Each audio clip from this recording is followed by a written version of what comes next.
to the northwest. The Standing Committee on Provincial Public Accounts intends to call Ndhuna Civil Engineering Services to respond to abandoned roads projects amounting to the tune of 134 million rand.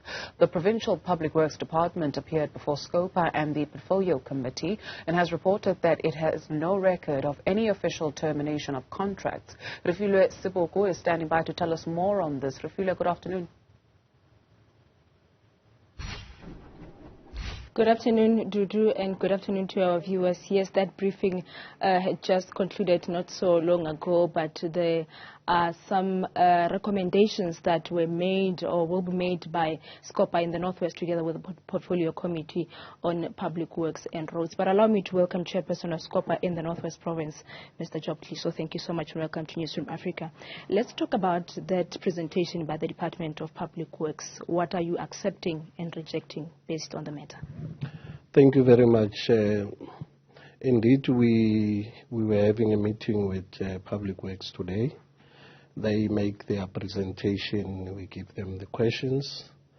We are agreeing on the investigation, but we wanted a report on a firm of investigation, the duration, an amount that will cost the department for the investigation, and we will play an oversight on the investigation to see to it that indeed there will be value for money. Why are we saying value for money? When you ask for external investigation, when you are unable to use internal staff personnel, it requires a lot of money. And that was the concern that we raised, that the department was supposed to be having capacity within the department to can be able to investigate the matter in question. So that we agree, but what we are not agreeing, because you can't commission investigation, subsequently you terminate a said contractor. There is no rationale according to us, because firstly you must commission investigation. The outcome of the investigation will lead to either termination or action that will be taken. It's not our area to engage on that matter, but we are careful that the department must avoid unnecessary litigation. But indeed, nothing stops us as SCOPA to go beyond the investigation. When we are not happy about the outcome of investigation, we refer the matter to law enforcement agency for an investigation. I must indicate that whilst immediately after this meeting we are approached by the SIU, they are interested on this matter. We will be cooperating with SIU to furnish them with information for further investigation on the matter. Let me ask on the intention to call the contractor in question. We have the department, when they were responding to our question, they were raising number of issues about the arrogancy, about non-cooperation of the contractor. They also mentioned the former administration. As you know, that this province was under Section 100. Now, it's then, for fairness, we then agree that we'll invoke Section 115 of the Constitution to call those parties. We have agreed that on the 18th of August, we'll be calling the contractor, we'll be calling the former administrator to hear their side of the story, so that we hear everyone on this matter and have an informed position.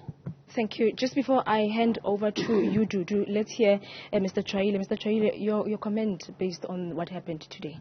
No, we have had an interaction with the department, given the concern about awarding of a tender to a contractor who has a history of not completing projects.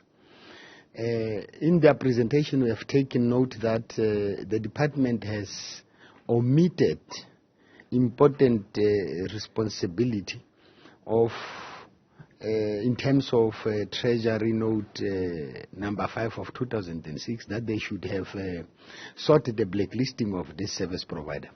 But secondly, in the report that we have received and documents that are at our disposal, we are not able to identify any irregularity that relates to the awarding of 134 million tender. Hence, we support the investigations. We will also get the report from Treasury on their work on and around the assessment of above 10 million tender.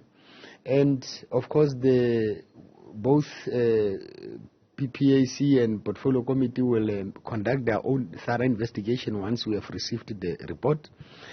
But we are of the view that the systems at the level of the department on and around supply chain could have been seriously compromised, and that is why we have provided direction in terms of what should be done by the department so that we should not have the repetition. However, we will also conduct oversight visits. We'd have a meeting with all affected parties, including the administrator, and would really want to identify this person who has failed to discharge their responsibility in terms of the law.